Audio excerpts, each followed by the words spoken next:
आज आपण 1877 पासून सुरुवात करत आहोत. तुझ्या रूपे माझी काय भरो द्यावी पंढरी राया दर्पणेची छाय एक रूपे भिन्नत्वे सुख पाहिले साठवणे सत्तावेचे क्षणे क्षणी अडचणीचे कोण चारी मार्ग उगवले वसो डोळ्याची बाहुली कवळे भिन्न छाया आली कृष्णांजन गाली नवे परती माघारी जीव ठसवला शिवे मनाले तेथे जावे फाटा पडिला नावे तुका मने खंडले. हे पंढरीनाथा, तुझ्या रूपाने माझी काया भरून टाक. अशा चेहऱ्याचे प्रतिबिंब हे चेहऱ्यापेक्षा प्रत्यक्षात भिन्न असले तरी त्या दोन गोष्टी एकच दिसत असतात. देवा, ऐक्य भावनेचे सुख खूपच शिल्लक राहिले आहे. त्या सुखाचा तुझ्या कर्म कृपेमुळेच थोडा थोडा उपभोग घेत आहे. द्वैताचा अडसर नाहीसा होऊन चारही दिशाचे कोपरे आणि चारही दिशाचे मार्ग मोकळे झाले आहे. काविळीमुळे डोळ्याच्या बाहुलीवर थरथरतो आणि प्रतिमा पिवळी दिसते, पण डोळ्यात कृष्णांजन घातले की ती दृष्टी भेद आणि पिवळेपणा याचा अनुभव घेत नाही. तुकाराम महाराज म्हणतात, मी ब्रह्म आहे हे जीवाला ज्ञात झाले की मन वाटेल तेथे जाऊ शकते, त्याला बंधन राहत नाही. पूर्वीच्या द्वैताच्या नावाला पाटा फुटतो आणि उपाधी खंडित झालेले असतात. सोचे सोचे मारू अका होईल चुका म्हणून मागे पुढे क्षण बरी नवे दुरी अंतर नाममुखी बैसला चाळा वेळोवेळा पडताळी तुका मने सुखी केले त्या विठ्ठले बहुताशी. देवाच्या नामचिंतनात खंड पडेल चुका होतील म्हणून देवाला हळूवारपणे हाका मारू. सध्या स्थितीत आणि भविष्यात नामचिंतनाला क्षणभरही अंतरू नये. देवापासून दूर राहू नये असे वाटते. आपल्या मनात आणि मुखात हरिनाम स्थिर झाले आहे की नाही याचा वेळोवेळी पडताळा घेत आहे. तुकाराम महाराज म्हणतात, नामस्मरण करणाऱ्या भक्तांना मी पंढरीनाथाने सुखी केले आहे. या पंढरीनाथाने सुखी केले आहे. दरुनिया चाली हवा येईन गावा धावत पाठविशी मूळ तरी लवकरी विठ्ठले नाचेन त्या प्रेम सुखे कीर्ती मुखे गाईन तुका म्हणे संत मेळी पाया धुळी वंदिन.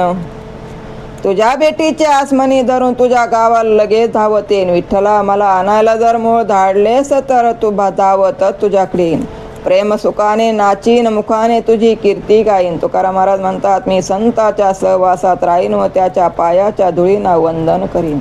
मायबापाची भेटी अवघी तुटी संकोच भोगिले ते आहे सुख खाता मुख मोकळे उत्तम ते बाळासाठी लावी ओठी माऊली तुका म्हणे झाली धनी आनंद मनी न समाये.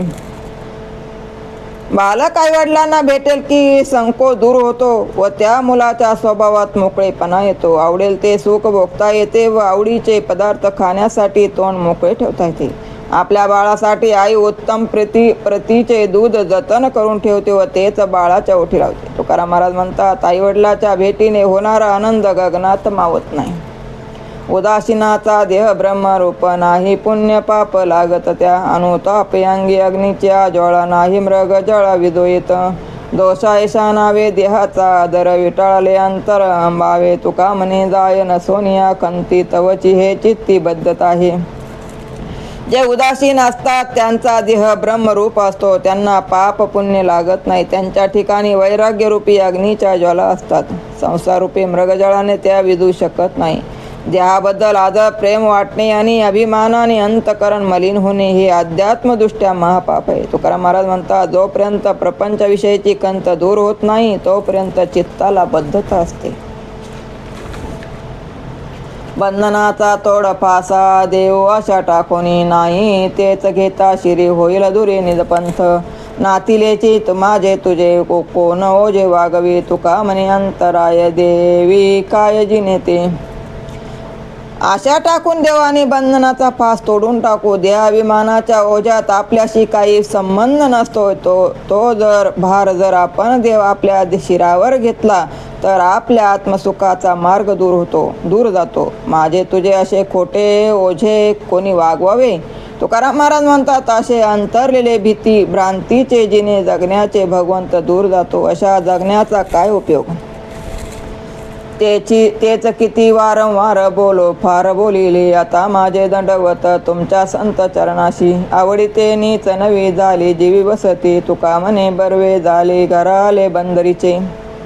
किती वेळा ते आणि तेच बोलू, तुमच्या संत चरणावर माझा आता दंडवत घालतो. माझ्या जीवाला आता तुमच्याबद्दल नित्य नवी आवड वाटू लागली आहे. तुकाराम महाराज म्हणतात, जे द्वारका या बंदरात होते ते संत चरण घरी आले, ते हे फार चांगले झाले. उपासा शेवटी अन्नास वे भेटी, जैशी माझी मिठी पडो पायी, पुरवी वासना सात सर्व जाना, मा नारायण अंकिताची, बहुदिसा पुत्र माते सवे भेटी, तैसा दाटो पोटी प्रीती उबड, तुका म्हणे धन कृपना सोयरे, या परे दुसरे न हो आता. उपवासानंतर अन्न खायला मिळाले त्या भुकेल्याची अन्नाची ती जावड असते. तसाच आवडीने तुझ्या चरणावर माझी मिठी पडू दे. हे सर्वज्ञ नारायणा, तुझ्या भक्ताची माझी तुझ्या अंकिताची एवढी इच्छा पुरव. खूप दिवसानंतर आईची व बाळाची भेट झाल्यावर आईला जशी बाळाच्या प्रेमाची भरती येते, तसेच प्रेम माझ्या मनात दाटून येऊ. तुकाराम महाराज म्हणतात, कंजूस माणसाला जसा पैसा प्रिय असतो तसाच तू मला प्रिय हो, दुसरे काहीही नको. रणे निघता शूर न पाये माघारे, ऐसा मज धीर राख आता, संसार हाती अंतरले दोरी, आता कृपा करी नारायण वागवितो, तुझी या नामाचे अत्यार हाची बळी मार मिरवितो. तुका म्हणे मज फिरता माघारे, तेथे उणे पुरे तुम्ही जाना. युद्धासाठी निघालेला शूर योद्धा मागे वळून पाहत नाही, तसे धैर्य माझ्या अंगी येऊ दे. प्रपंचामुळे तुझ्यापासून दूर राहिलो आहे, आता माझ्यावर कृपा कर. तुझ्या नामाचे शस्त्र सतत जवळ बाळगतो आहे आणि हाच मोठेपणा मिरवतो आहे. तुकाराम महाराज म्हणतात, धाडस करून प्रपंचाला ठोकर मारून तुझ्याकडे प्रवृत्त झालो आहे. आता माघार घेतली तर त्यात काय कमीपणा किंवा भलेपणा आहे ते तूच जाण. सकाळ पूजा स्तुती करावी ते व्हावे, याती म्हणून वारा जन संत पूजा नारायण, शेवावे ते बरे दावी उमटोनी ढेकरी, तुका म्हणे सुरा दुधा म्हणता केवी बरा. लोकांनी पूजा करावी स्तुती करावी यासाठी तशी योग्यता असावी लागते, म्हणून लोकांना दूर सारून संतांनी नारायणची पूजा करा. ढेकर येईपर्यंत तृप्ती मिळेपर्यंत भरपूर जेवण करावे. तुकाराम महाराज म्हणतात, दुधाला दारू म्हणणे योग्य आहे का?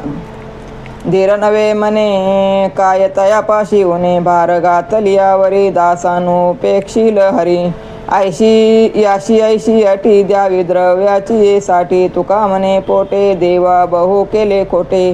भगवंताला धीर धरवत नाही त्या परमेश्वराजवळ काय कमी आहे? त्याच्यावर आपला भार घातल्यावर तो परमेश्वर आपले कधीच उपेक्षा करीत नाही. धनद्रव्य मिळविण्यासाठी आपण जेवढी शक्ती व वेळ खर्च करतो, तेच जर भगवंताच्या प्राप्तीसाठी खर्च केले तर तो अवश्य भेटतो. देवा, यात तुमचा काहीच दोष नाही. पोटाने आम्हाला खोटे वागण्यास भाग पाडले आहे. द्रव्याच्या कोटी नये गांडीची लंगोटी, अंती बोळवणे साठी पांडुरंग धरा कंठी, लोभाची लोभी केयाचे सन्निधान पिके, तुका म्हणे हिते जग न हो पडोरिते. आयुष्यभर कोटी रुपये कमवले तरी सुद्धा खरोखर डुंगणाची लंगोटी बरोबर येत नाही. म्हणूनच अखेरच्या वेळी देवाने आपली सोबत करावी यासाठी त्याचे नाव मुखाने उच्चारा, नामस्मरण करीत राहा. अनेक प्रकारच्या विषयांनी जे कोणी लोभी लालची झाली आहेत, त्यांच्या जवळीक निरर्थक आहे. तुकाराम महाराज म्हणतात, स्वहिताच्या नादात हे लोकांचे जीवन रिकामे राहू नये, म्हणून त्यांच्या हितासाठी मी हे सांगत आहे. कोणापाशी आता सांगो मी बोबाट, कधी खटपट सरेल हे, कोणा हारणूक होईल कोणे काळ्या फुलाले जाळे उगवणी, माझा येणे दुःखे फुट तसे प्राण न कळता जर सुखी असे, भोगादी मने मानिलाशी त्रास, पाहे लपावयास ठाव कोठे, तुका म्हणे देतो देवाचे गाराने, माझे ऋण येणे सोशियले. मी कोणाजवळ आपले गाराने गाऊ? माझ्या मागची ही प्रपंचाची खटपट केव्हा संपेल? संसाराच्या जाळ्यात अडकलेल्या माझी सुटका केव्हा होईल? मला विश्रांती केव्हा मिळेल? या प्रपंचिक दुःखामुळे माझा प्राण कासावीस झाला आहे. याचे स्वरूप सामान्य लोकांना न समजल्यामुळे ते आनंदात आहेत. माझ्या मनाला विषयाचा भोग घेण्यापूर्वीच त्यांचा वीट येतो. तुकाराम महाराज म्हणतात, मी देवाचे गाराने मांडत आहे. त्याने माझ्या सेवेचे ऋण घेतले तर मात्र त्या बदल्यात तो माझे प्रपंच दुःख दूर करत नाही, म्हणून मला दुःख भोगावे लागत आहे. राहिलो निराळा पाय कौतुक डोळा करू जगाचा विनोद डोळा पाहुनी चंद बुललिया संसारे आले डोळ्याशी माझी रे तुका म्हणे माता कोणी नुचली सर्वता प्रपंचापासून अलिप्त राहून मी कौतुक पाहत आहे डोळ्याने या प्रपंचिकांना लागलेला प्रपंचाचा नाद मी पाहतो आणि त्याचे हास्य पाहतो. प्रपंचाला बोलून त्यात बुडून गेल्यामुळे त्याच्या डोळ्यावर सत्ता संपत्ती याचे झापड आले आहे. तुकाराम महाराज म्हणतात, प्रपंचात बुडालेले जे लोक आहेत ते पुन्हा वर आले नाहीत, ते सारे खेळ आम्ही डोळ्यांनी पाहू. आम्हा एकविध पुण्य सर्व काळ चरण कमळ स्वामीचे ते विचित्ताचे संकल्प राहिले चळण आज्ञा ते प्रमाण करून असो दुजियापासून पासव परतले मन केले घ्यावे द्यावे दान होईल ते तुका म्हणे आता पुरला नवस एका विनवस सकळी. आमच्यासारख्या एकनिष्ठ भगवंतांना स्वामीचे चरण कमल हे सर्व काळाचे पुण्य आहे. प्रपंचात मनात येणारे संकल्प थांबले असून भगवंताचे चरण मनात स्थिरावले आहेत. केवळ स्वामीची आज्ञा प्रमाण मानून आम्ही राहत आहोत. आमचे मन या ऐहिक पदार्थापासून मागे फिरले आहे. आता भगवंत जे दान देतील ते घ्यायचे ठरविले आहे. तुकाराम महाराज म्हणतात, आता माझे मनोरथ पूर्ण झाले. खूप दिवसाची इच्छा पूर्ण झाली असून एका हरिवाचून सारे निरर्थक वाटू लागले. राहणे ते पायापाशी आणि कार शिविटोनी ऐसा धीर दे मना नारायण विनुतो अंतरी तो तुझा वास अनेका नास कारणा तुका म्हणे शेवटीचे वाटे साचे राखावे. देवा, साऱ्या प्रपंचिक सुखांना विटून गेलो आहे व तुझ्या चरणाजवळ आवेशे वाटत आहे. नारायणा, माझ्या मनाला धीर दे अशी मी तुला विनंती करतो. अंतःकरणात तू वास केलास तर सर्व विकाराचा नाश होईल. तुकाराम महाराज म्हणतात, मी शेवटच्या वाटेवर आल्यानंतर तू माझे खरोखर रक्षण कर. चंदन तो चंदनपणे सहजगुणे संपन्न वेदलिया धन्य जाती भोगे भाग्य होती सन्मुख परिसांगी परिसपन बाणोनी ते राहिले तुका म्हणे कैची खंती सुजाती ते टाकणे. चंदन ते चंदनाच्या नैसर्गिक गुणांनी संपन्न झाले. चंदनाच्या वृक्षाजवळ उगवणारी झाडे भाग्यवान असतात, कारण त्यांना चंदनाचे गुण सुगंध प्राप्त होत असतात. तसेच लोखंडाला सोने करण्याचे सामर्थ्य परिसामध्ये निसर्गतच असते, त्याचा कधीच अंत होत नाही. तुकाराम महाराज म्हणतात, जे सुजातील शुद्ध आहे त्यांनी विवंचना करू नये, आपल्या गुणांनी इतरांना कृतार्थ करावे. रामकृष्ण हरी माऊली. आज आपण 1893 थांबतो.